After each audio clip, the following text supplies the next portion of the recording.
Oh, jeez.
Those that would like to do so and stand for the invocation given tonight by Pastor Justin Grant from Church on the Hill, followed by the Pledge of Allegiance. Let's pray. Father, we ask your blessing on tonight, its meeting, these leaders. Father, I pray that you would be with the citizens of Cookeville and all of the impacts that the decisions that get made in this room will go out. Father, I pray that you would direct these leaders with wisdom, God, that you would put your will on their hearts so that they could make decisions that increase the amount of justice, the amount of compassion, the amount of love, and bring your kingdom. These things we ask in Jesus' name. Amen. Amen. Allegiance to the flag of the United States of America, and to the republic for which it stands, one nation, under God, indivisible, with liberty and justice for all. Thank you. Item 3, consider approval of agenda as presented. Are there any changes? There are no changes. Thank you. Do I have a motion? So moved. Motion made by Vice Mayor Eldridge. Do I have a second? Second. Second by Councilman Gilbert. We'll go ahead and vote.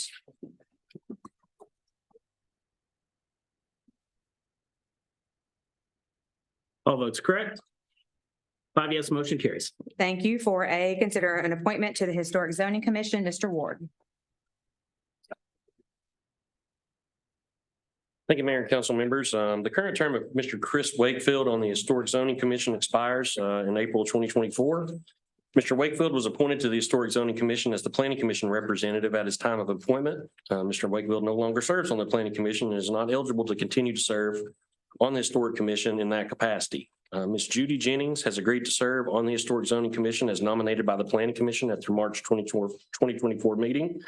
Members of the Historic Zoning Commission serve 5-year terms and are appointed by the mayor with confirmation by a majority vote of the city council.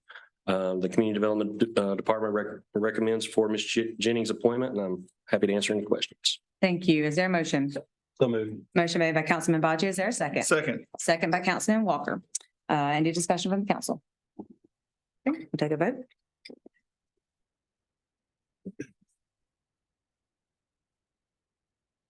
All votes correct.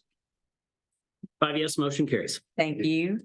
5A, consider approval of minutes of council meeting held on March 21st, 2024. Is there a motion? So moved. Motion made by Councilman Walker. Is there a second? Second. Second by Vice Mayor Eldridge. Any discussion from council?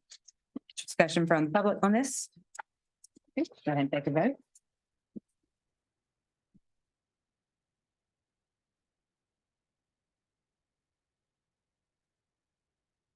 All votes correct. 5 yes, motion carries. Thank you. On the consent agenda, 6A, we will set a date 5/2/24 for a public hearing on ordinance 024-0405, an amendment to the zoning code relative to methadone clinics in the medical service MS zoning district. Is there a motion on the consent agenda? So moved. Motion made by, I don't have to make a motion on the consent agenda, do I? I can still approve the whole consent. The whole consent, thank you. Yeah, I can just read them off. Yeah, thank you. Me too, yeah. There's only one today. There's only one. Normally there's more, yeah. So we've got a motion by Councilman Gilbert, second by Vice Mayor Eldridge. Any discussion from council?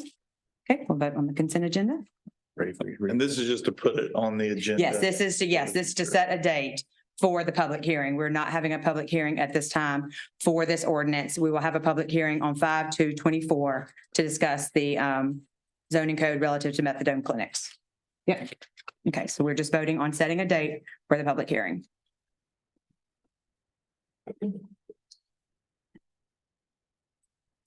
All votes correct.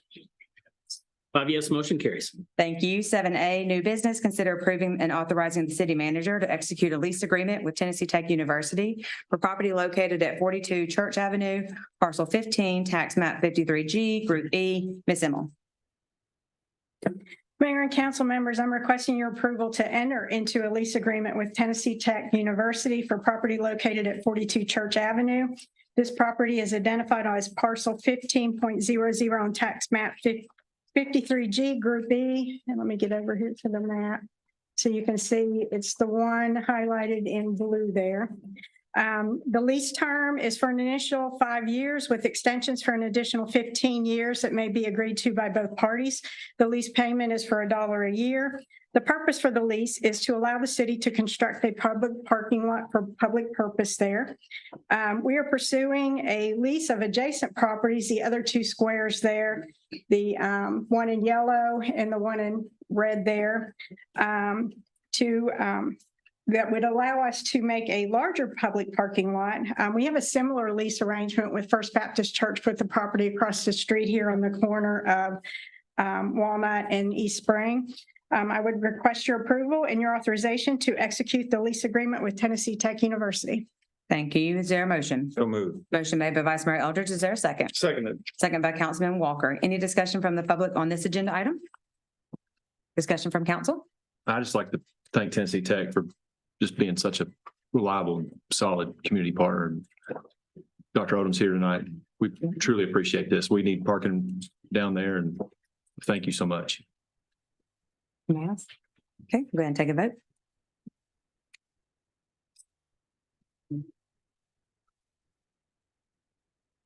All votes correct. 5 yes, motion carries. Thank you. 7B, consider resolution R240408, committing the city of Cookeville, Tennessee to provide an additional annual financial contribution to Tennessee Tech University for the construction of a new football stadium. Ms. Emmel. Mayor and council members, Tennessee Tech University has submitted a request for additional financial assistance from the city of Cookeville for the construction of the new west side for Tucker Stadium. In July of 2022, City Council approved a resolution committing the city to a contribution of $1 million towards this project, and that was to be paid in annual installments of $200,000 over 5 years. The contribution is being funded through hotel motel tax revenues, and to date, $400,000 of that contribution has been paid to the university. The university is a major part of our community. It contributes significantly to the local economy and plays a vital role in tourism through various events at the football stadium, such as the TSSAA football championship games. With the new west side of the stadium, the university is committed to partnering on bids for future Blue Cross Bowls. In addition, the new stadium will provide new opportunities for other events that will draw visitors to our city.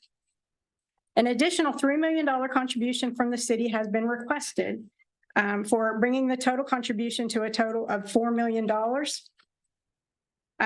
As with the first contributions, revenues from the city's hotel motel tax would be used to fund this additional contribution. Proceeds from the hotel motel occupancy tax are to be used for economic development and to promote tourism. The construction of a new stadium would be an appropriate use of these funds. Since Monday, the resolution has been revised since we had our work session on Monday to include provisions for a start and completion date of construction, where the city's contribution obligation would become void and funds previously paid would be returned if the performance of those measures are not met. And right now, I think we've got a typo in there. You would like to change the dates by 1 year. It would be 2024 and November, if it's not completed by November 1st, 2026. Is that correct? Yes. I respectfully request your resolution, your approval of resolution R 240408, committing the city to an additional annual contribution of $300,000 for a period of 10 years to TTU to be used for the construction of a new west side to Tucker Stadium, and that this contribution be funded through the city's hotel motel revenues. If approved, the city would contribute $500,000 for the next 3 years and then $300,000 annually for the following 7 years. And I recommend your approval. Move to approve. All right. Motion made by Councilman Walker. Is there a second? Second. Second by Councilman Baji. Any discussion from the public on this agenda item? Okay, discussion from council. I think it's a great Yeah, thing for our community. And it's a great opportunity for Cookeville to step up and support its university. It's critical to our town and critical to the town we've become today. This is a relationship that's been ongoing for longer than I've been alive, and it will go beyond well past we're even around. So I'm just happy to be a part and support the university in this way.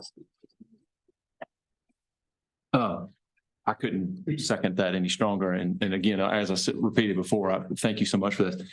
I'm going to declare I don't know what I don't know and ask Danny, is there any wisdom in getting maybe either a memorandum of understanding in addition to this or some sort of agreement that just, hey, declares this? My understanding is a resolution is kind of a pledge, and I'm all for this and think we're doing the right thing with tourism dollars to go make something really great that more tourists are going to come and leave their money with us. And we're all fired up about that. But should we do another agreement that's a bit more formal that says, hey, this is where the money's, the sources and uses, this is where the money's coming from. Tech's intent is to do this with it, and just has something a little bit more formal than a resolution. Well, it's always a good idea to have a more formal contract. I'm a lawyer. That's what we like to see people have. So I do agree that is something that does add a lot of value, especially since you're pledging hotel motel tax. That's something that you can do without very much trouble. I would just suggest that you authorize Mr. Mills to negotiate and enter a contract with Tech to memorialize the terms of this resolution as it's written. I like that. And I don't want to put this group on the spot, but is that all right with y'all? Okay. I think that's probably a healthy balance there. So do we need to amend the resolution? Or just amend the motion to approve the resolution With- and authorize. Authorize Mr. Mills, yes. Okay, so do we have a motion to amend the resolution, to accept the resolution and then authorize Mr. Mills to enter into a contract, a formal contract with Tennessee Tech for the use of the money? Okay. Are we cleaning up the typos in this? Yeah, Brenda already, yeah, she knows, yeah. She presented. Yeah. So do we have a motion on the amendment for the resolution and then the formal contract? Second. Or am I making that? Yeah. Yeah, okay. Okay, yeah, motion made by Councilman Gilbert. Is there a second? I'll second it too. You can. Second. I'm gonna let my elder second, yeah, second it. Yes, and I will agree. The money that we are pledging to Tennessee Tech is hotel motel money. This comes from taxes collected from people staying here. This money specifically has to be used for tourism industry in Cookeville. It cannot be used to fix potholes, cannot be used to fix roads. It specifically has to be used for tourism. And I can't think of a better way to promote tourism, having people come here to Cookeville, than to have an amazing stadium that I know Tennessee Tech is planning to do. So we are super excited about it. And again, that partnership, that relationship just shows how much we are linked together and making sure that Cookeville is such an amazing place. So thank you all for taking the time to do this and get this together. And I'm excited about it. Wings up, aim high. Those are all the things we're saying. Aim right now. high. Aim high, yeah. Uh-huh. Yeah, I just want to add, I'm excited about it too. That campus is gorgeous. You've done a fantastic job, President Odom and your team. I was telling Chad earlier, I was like, man, I wish I was in college right now. When I went, it was great, but it's beautiful and it represents Cookeville very well. So we appreciate all your effort into that, and excited for the new coach for sure and this new stadium. So many great things are coming. So I'm excited about it.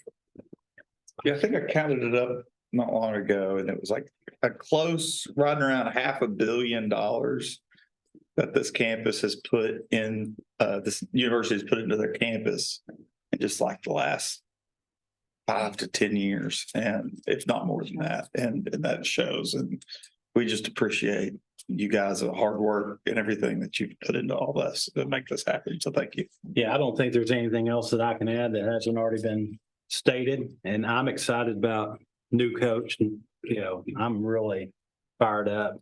I think if you hadn't had an opportunity to see him practice in pads and stuff, man, I would try and get out there and take a look at that. Invitation, yeah. Anybody else?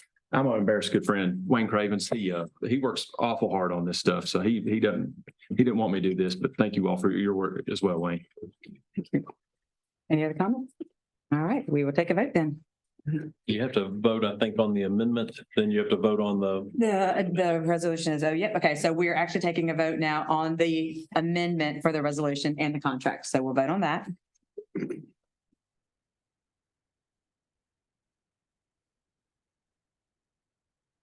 All votes correct. 5 yes, motion carries. So now we need to vote on the resolution and amendment as a whole.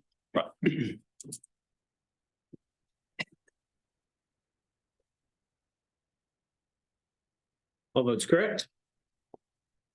5 yes, motion carries. Thank you. Council. Making everybody do some work here tonight. All right.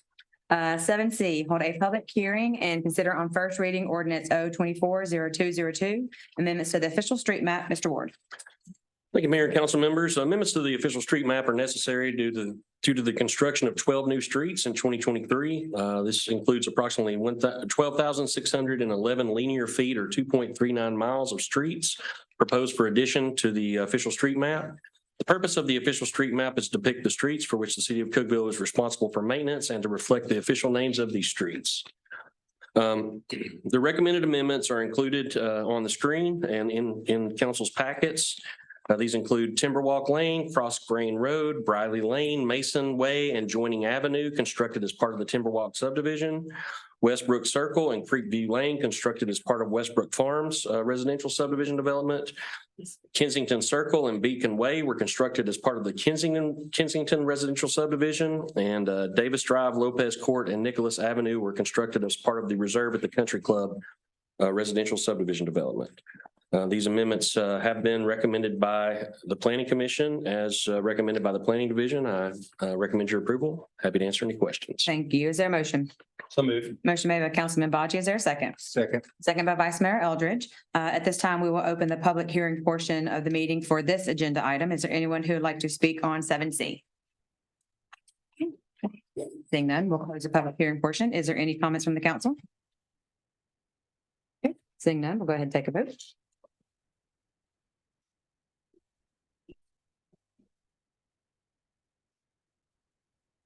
All votes correct.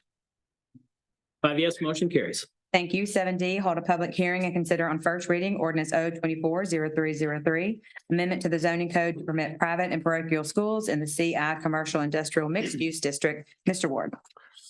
Thank you, Mayor and council members. Mr. Daniel Bailey, on behalf of New Colossus Academy, submitted a request to amend the zoning code to allow private schools as a use permitted within the CI Commercial Industrial Mixed Use Zoning District.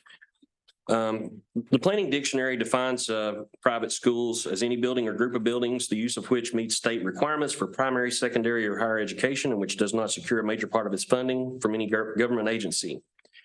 The CI district is intended to accommodate a mixture of compatible commercial and light industrial developments. Currently, private and parochial schools are permitted by right in the CN Neighborhood Commercial, CL Local Commercial, CG General Commercial, CR Regional Commercial, and UNV University Zoning District.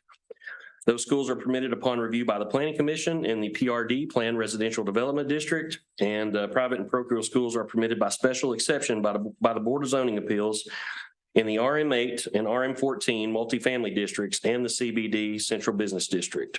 All of these are subject to the conditions of Section 206.8 of the zoning code. Public schools, K through 12, technical schools, and vocational schools are both permitted by right within the CI Commercial Industrial District, while private and parochial schools are not permitted within the district. Section 206.8 of the zoning code provides additional standards for private schools. These standards are as follows. It shall be located on streets with a classification of no less than major collector status. In the RS districts, private and parochial schools shall be permitted only as accessory use to a church or similar place of worship, subject to the provisions of 206.4. The minimum lot size shall be 1/2 acre for the first 25 students, plus an additional 1/2 acre for every additional 25 students or fraction thereof to capacity. All requirements of the state of Tennessee that pertain to the use of operation of the facility shall be met. When located adjacent to lots zoned or used for single-family and two-family residential purposes, a type 2 screen or buffer as specified in the zoning code shall be provided along shared lot lines. Outdoor play space shall be fenced or otherwise enclosed and shall not include driveways, parking areas, or land unsuited for children's play space. And no portion of the fenced play area shall be closer than 20 feet to any lot zoned or used for single and two-family residential purposes and shall be no closer than 50 feet to a public street. These additional standards provide that under section 206.8A, private and parochial schools shall be located on streets with a classification of no less than major collector status. Those standards would still be applicable. The applicant has referenced the Mackey property on the zoning amendment application as a potential location. Browns Mill Road, which serves this property, is classified as a minor collector street, and Salem Road and Tentex Drive are classified as local streets. Street improvements would be necessary to meet the street classification requirement. The applicant has provided some exhibits since this was considered by the Planning Commission as a concept to construct a segment of a major collector street from Tentex into the property. Salem Road and Tentex Drive have provided access to commercial uses and to the Tentex facility and the FedEx facility prior to its relocation. So that's of note as well. The Planning Division, with our analysis of this, recognizes permitting the private schools in the CI's mixed-use district would provide consistency with the use being permitted in all of the other commercial districts. And it would also provide consistency with with public schools and technical and vocational schools, which are also located within the district. This change was recommended by the Planning Commission, as recommended by the Planning Division. I know there was some discussion about this at Monday's work session. I'm happy to try to answer any questions for council, but as recommended, I would recommend your approval. Thank you. Is there a motion? So moved. Motion made by Vice Mayor Eldridge. Is there a second? Second. Second by Councilman Bachi. At this time, we will open the public hearing portion for this agenda item. Is there anyone who would like to speak to 7D? If you'll say your name, if you live in the city or county, and a 3-minute time limit, please. My name is Dan Bailey. I live in the county. Thank you, council members, for your hard work and dedication to our community. My name is Dan Bailey, and I am the headmaster of New Colossus Academy. We are in our 4th year. We started in the summer of 2020 with a kindergarten through 8th grade and 27 students. This year, we have 160 students in pre-K 4 through 12th grade. We have our first senior class graduating this year. It's pretty exciting. We are experiencing phenomenal growth. The gentleman who opened us in prayer, Mr. Justin Grant, has hosted us at his church for the last 4 years, but we are growing to the point where that church is no longer big enough to hold us. So we have been looking for property for quite a while, and several of the pieces of property that we've looked at have been in the CI zone. So it has made it hard for us to kind of go forward with that classification excluding us. So our request to the city council is to approve that we'd be able to have the option to buy property within that zone like the other schools are allowed. I'm happy to answer any questions you might have about our program or anything. Yeah. Thank you. Anyone else who'd like to speak? Okay, we'll close the public hearing portion and we will open it for council discussion. I'll get it started. I just want to comment first. I think that overall, what you guys are trying to do in the community and everything, I think it's a great thing. I appreciate that. I appreciate all types of education in our community and supporting that. I think what we're asking here is not, from a zoning perspective, is not for one individual school. It's really for zoning for any school that comes at any point in time down the road in any form or fashion. And CI zoning, I've kind of looked that over, and it has a lot of uses that aren't necessarily commercial and industrial nature. And we're kind of limited to that in our area. I, for one, feel like that this specific location isn't a bad spot for a school.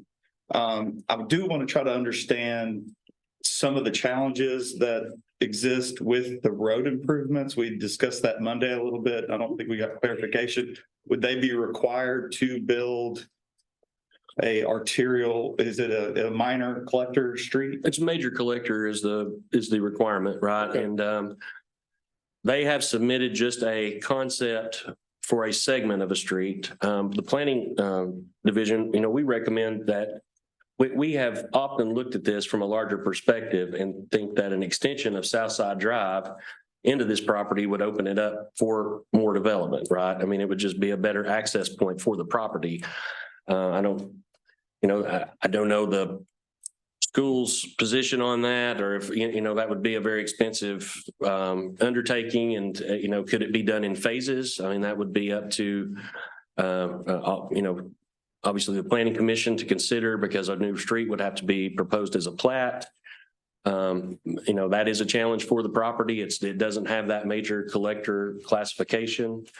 But it has handled some pretty significant traffic. It's had, it had the FedEx logistics facility, it had the Tentex building. I mean, these were big employers that used to have a lot of traffic on existing Salem Road and Tentex Drive, and they're wide lanes with some shoulders, but it's really not that major collector cross section. If they were to rezone the property versus ask for a change in our zoning entirely, those are two different things, correct? And how does that affect it? Like if they were to down. It still has the same requirement. We'd have to change the requirement for private and parochial schools to not require that it be served by a higher classified street, even at another zoning classification. Okay. That's still, still the requirements in section 206(8) are still applicable. So I guess that's where my thought process is going is we've got some older laws and rules designed around the idea of like large schools, large areas, which kind of was ironic there is public school systems have sovereign immunity. Is that correct? For all of our zoning standards. Right. So when you think of K through 12 public schools, none of this zoning even matters because the county in our situation operates the school district and they have sovereign immunity to our zoning codes. So my thought is like when you start to look at these type of institutions, whether they may be large or some may even be smaller, it seems like we're limiting the ability for them to operate within our zoning code. And the fix we're trying to use is change all of our commercial industrial property to allow it. But it doesn't necessarily create a solution because there's still other barriers for them. And that's why I kind of propose that if we could take another look at this and look at just rezoning the property to a lower zoning, we could also apply to those lower zonings, schools of certain capacities. And that's my thought process there. If a school meets a certain capacity restriction or something like that, should they still have those requirements? And that might make it more suitable to find better places. And maybe that's where I'm just trying to that discussion to go as a community. On that point, I'm going to interject and just kind of give you some additional info here, which you've already looked at. But we already allow in this particular zone, the CI zone, barber and beauty schools, child care centers, with appeal to the zoning or the zoning appeals, places of worship, recreational facilities, swimming pools. So I get what you're saying, and you kind of there is an opportunity to open up Pandora's box, but because we want best use for the property, right? We want the best use for the CI property, right?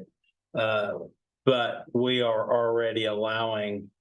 I think if we're going to allow a barber or beauty school, we should be able to allow private and parochial schools since we allow it. Other educational facilities as well. And we're happy to continue to look at it. I hope Councilman Walker, you understand the analysis, and I do understand your point as well. It's allowed in the other commercial districts, and we allowed the other schools in the district. And we felt it was consistent to consider this use also in the CI zone. And I do understand your point. And we can take this back to the Planning Commission and see, we might come up with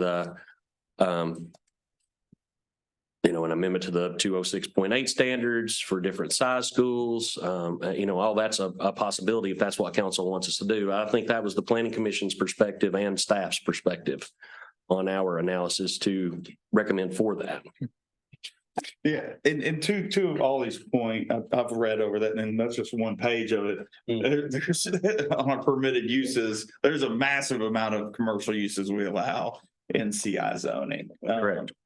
And whether or not that's the appropriate zoning for schools and children. And, you know, when I think of schools and kids and everything, I think of residential areas nearby and, you know, so they can walk to school, whether it be public or private. You think of, you know, a different type of planning. And I don't know if this is what needs to spark that discussion, but looking at this overall, envisioning ways of the future and different types of schools and talking about how, you know, different traffic areas and situations might affect that. You know, I think we're going to have to evolve as a community to find other ways to get schools into our residential areas and not make it so hard to find the applicable piece of property to fit the right space. And I think that's. Well, I think that's a very valid point. I do. And I mean, if, you know, we can take that back to the planning commission and study some additional changes. To look at that. John, how long's that property been for sale? I'm not sure exactly. It was annexed, I believe, in 2016 or 17. I think Mr. Mackey was here. We've had quite a few. It's been marketed for quite a while. The property was pitched for several large scale industrial developments. And it hasn't landed one to this point. How many acres is it? 200. 250? Yeah, around 250, I think total. But you know, there's a significant portion that's on that's challenging, has some challenging topography. So like 100 of it's probably. Yeah. Tough digging. All right. So it's been on there a while, plus we know, no doubt, we don't know what this voucher school things. I mean, that's never been part of the analysis. How big are you envisioning this school to be again? 400 plus? Well, we have no idea how big it will get because we just keep growing every Right. year. So it could grow beyond what we It think could keep, grow. yeah. And I think we're at a place, it's kind of hard to find those residential, to put schools in anymore. And I think we're growing. No doubt we are growing. I think I just heard Putnam County is the fastest growing. We're the fastest growing in the state of Tennessee. Amy New was saying something about we are increasingly growing. More people are moving here.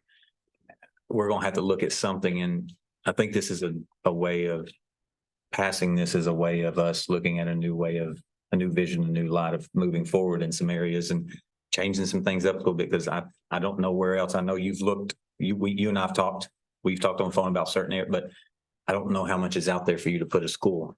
And I have no qualms with this. The major collector provision is based on peak time traffic volumes, right? Everybody understands that. It's the peak time traffic volumes. There's, you know, no more traffic generator than everybody trying to get to one spot at 8 a.m. and everybody leaving that spot at 3 p.m. You know, other than large scale employers like manufacturing locations that have, you know, a hard stop and start schedule. But, you know, there's definitely that's the reason why we have that collector requirement in there. But that's something we can look at based on size and see if we can return a recommendation if the planning commission will return a recommendation to council to further consider changes. For me, it's, you know, the issue, the matter at hand is we're discussing an amendment to the zoning code. And I think consistency of use is what's the most persuasive argument to me. You have all the other educational uses in here and it seems appropriate to include them. I know we have their deal for backdrop and context, but what we're really discussing is are we gonna open up another educational pursuit in this district, which already has several in here. And to me, the consistency is appropriate. And that was the crux of our analysis as well. And understand, you guys are aware of the zoning code and the charter permitted uses. This is page 2 of 12, right? So, you know, there's tons of uses that are permitted in CI. And we finally have somebody that wants to buy it. Yeah. If it enables that. So be it. So I've got a question. Can we do both? Can we add parochial private schools to the CI? But at the same time, take a look at the restrictions for the private parochial schools and tweak that as well. Those changes would have to be reviewed by the planning commission. So we, you know, if that's part of, if that is how council desires to move forward with this, you know, if Danny thinks it's appropriate to make that part of your motion if you approve, or if you guys want to send it all back. I mean, that's totally up to council's discretion at this point, but any additional changes would have to go back to the planning commission. They're required to be reviewed by the planning commission before considered by the council. Just have, yeah, I mean, yeah, that's what, yeah, because I do, again, I have the concern that if, according to the 206, what was it? 206.8, yeah, the additional standards. Yeah, those standards, would a smaller school be able to do that? Would they be able to, we're asking, are the road improvements going to happen on, Brownville to be a major collector? Who does that fall on? And I certainly don't want to limit schools of that size, or smaller schools into areas that we can have more schools. So I would like to find a way to make it a little easier for schools. I think maybe some of the things that we already have in there make it a little bit harder for them. So looking at that, but at the same time, I do agree that adding the schools, it does make a uniformity of the CI zone for educational purposes. So I don't know how to, There really are two. they're two separate issues. Yes. And so the only real question before you tonight is whether or not to allow this as a use in CI. And the planning commission, as Mr. Ward said, has to make any determinations as to whether or not any of these other restrictions are going to change. Anyway, you guys couldn't do that tonight, even if you wanted to. We can just, So tonight, and just do the I same. would just change the CI if that's what you're so inclined to Okay. do. And then if the planning commission and the planning department wants to take a look at making any other changes and bring those back to you at some future We can time. task them with that. Yes. Any more discussion? Okay, so we've got a motion and a second, so we will go ahead and vote on the item.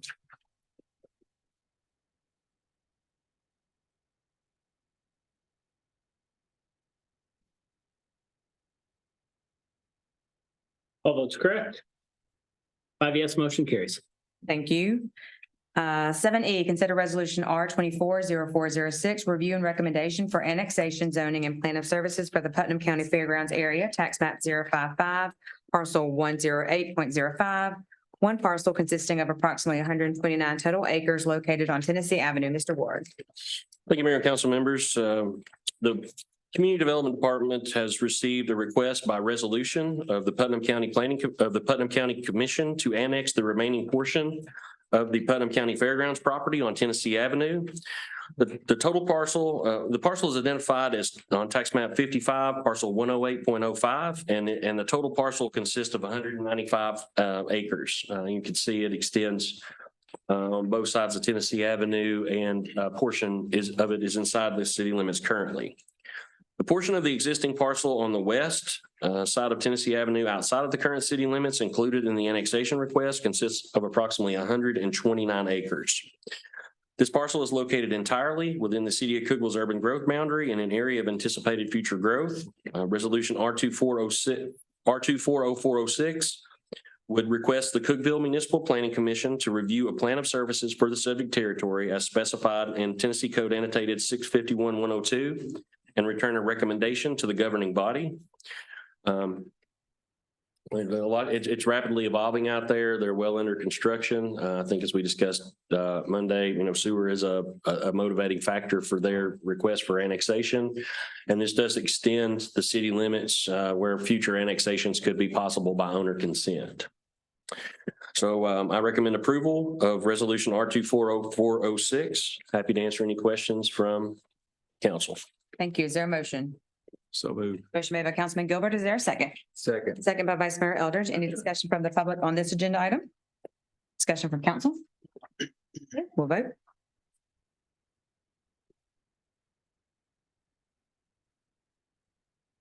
All votes correct. 5 yes, motion carries. Thank you. 7F, consider resolution R 240407, review and recommendation for annexation zoning and plan of service for the Nelson North Drive area. Tax map 039, parcel 070.00. One parcel consisting of approximately 5 acres located off of Spec Road. Mr. Ward. Again, thank you, Mayor and Council. The Community Development Department has received another request from Mr. Burton Nelson to annex one parcel of property identified on tax map 39 as parcel 70. This parcel consists of approximately 5.35 acres, and it's located at the northern terminus of Spec Road across North Drive. The parcel currently contains 12 multifamily units in two structures on the property. A total annexation area, including a portion of North Drive right-of-way, would consist of approximately 5.96 acres. Again, this parcel is located entirely within the City of Cookeville's urban growth boundary, which is an area of anticipated future growth. Resolution R240407 would request the Cookeville Municipal Planning Commission review a plan of services for the subject territory as specified by Tennessee Code annotated and return a recommendation to the governing body. As I also discussed with council at Monday's work session, this is an instance where sewer is the motivating factor for that request. This is an area where there are some sewer limitations, and the Water Quality Control Department has expressed their concerns of how that could affect existing parcels within the city limits. They can serve it currently, but it might have effects on existing parcels, and they also want to limit this from any additional units being constructed on the property until such time as adequate sewer capacity is available. But I recommend approval of resolution R240407. I'm happy to answer any questions from council. Thank you. Is there a motion? So moved. Motion made by Councilman Gilbert. Is there a second? Second. Second by Councilman Bocce. Any discussion from the public on this agenda item? Okay, discussion from council. All right, take a vote.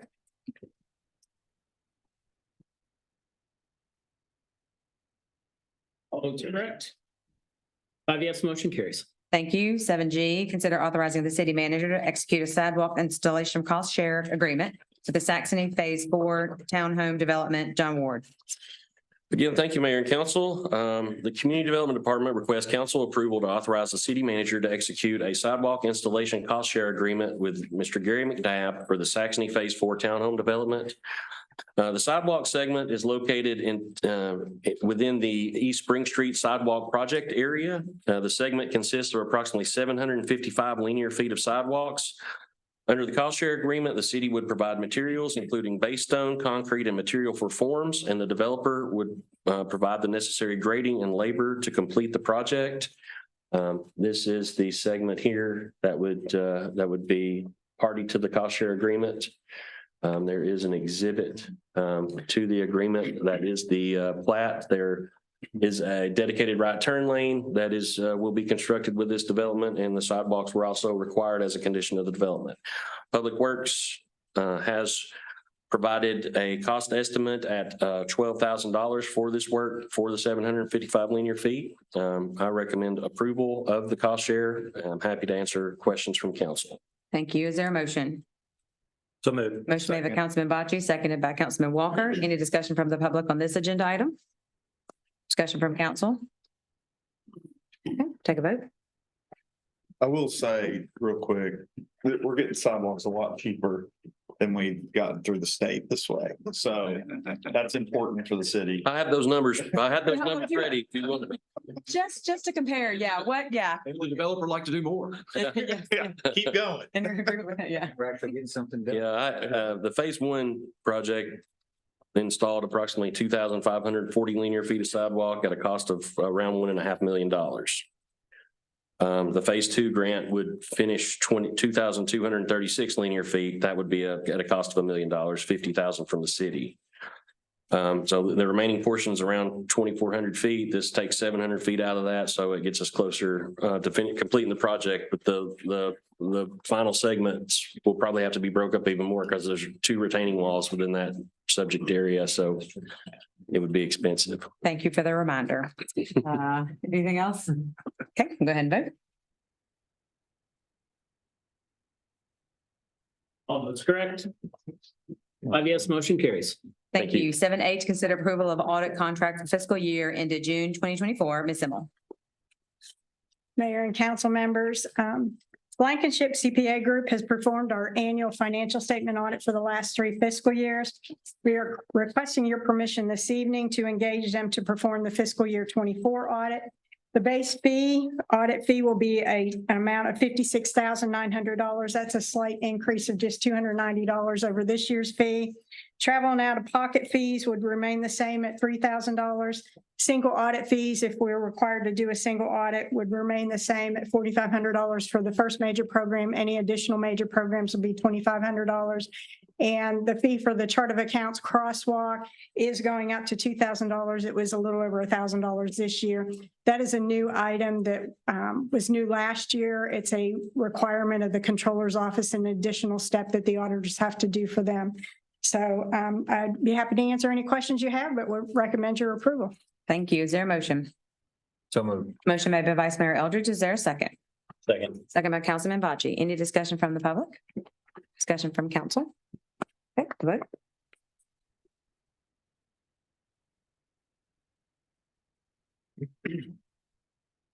All votes correct. 5 yes, motion carries. Thank you. 7I, consider approval of medical and dental insurance plan for the fiscal year 24-25. Ms. Emmel. Thank you, Mayor and Council. As you know, we went fully insured with our medical and dental plan last July 1st. So this discussion tonight is not as painful as the ones have been in the past. That's for sure. So this is the first year of our renewal. Blue Cross Blue Shield came back with their renewal of a 4.3% increase in medical and a 3.5% increase in dental premiums. But our broker, our insurance consultant, McGriff, went back to Blue Cross Blue Shield and negotiated a fully insured renewal with no increase in premiums at all. So there'll be no changes in premiums or plan design for fiscal year 25 for our medical, dental, or vision coverage. So that's good news. And then also for information purposes tonight, we also have a slew of voluntary benefits that our employees can take advantage of. That includes life insurance, accident, critical illness, hospital indemnity. Those are all under guarantee rates right now, so there's no changes there. We do offer a volunteer cancer policy through Bay Bridge, and there is a slight increase in premiums for that, ranging from 61 cents up to $2.14 semi-monthly. That would be per paycheck. And the benefits all remain the same.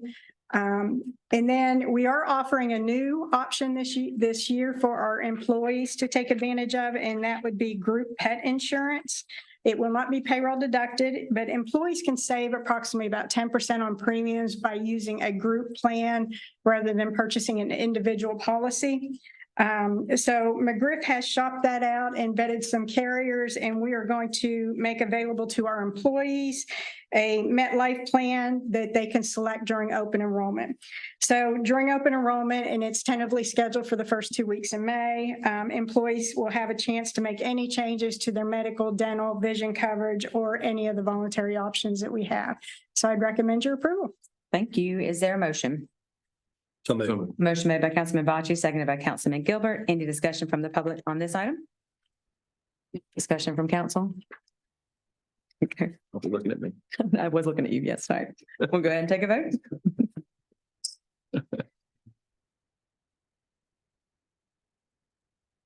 All votes correct.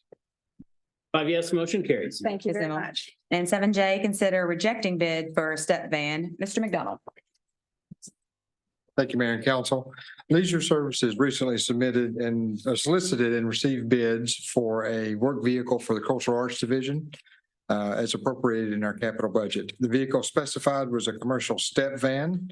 The sole bid coming from Stoops Freightliner out of Ohio, and it exceeds our budgeted amount. So we would ask that you reject this bid. I'll be happy to answer any questions you have. Thank you. Is there a motion? So moved. Motion made by Vice Mayor Eldridge. Is there a second? Second. Second by Councilman Walker. Any discussion from the public? Discussion from council? Okay, take a vote.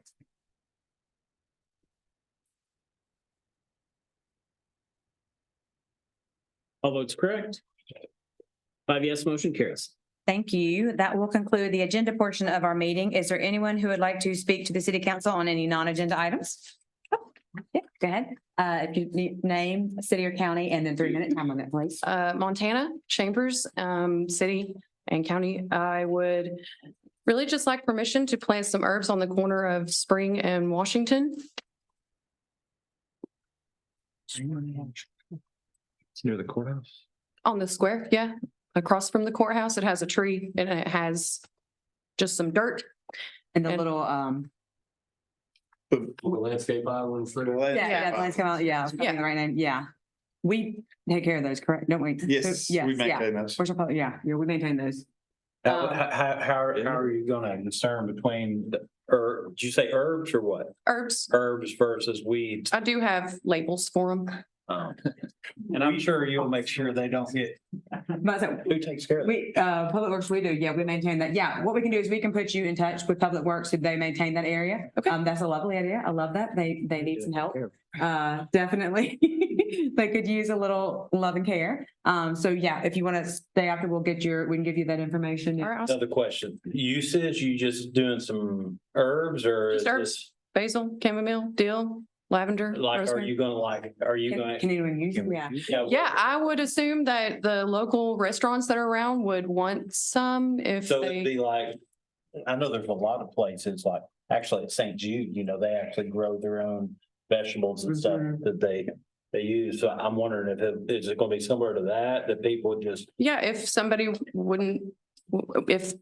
want to use some of the herbs, I wouldn't mind at all.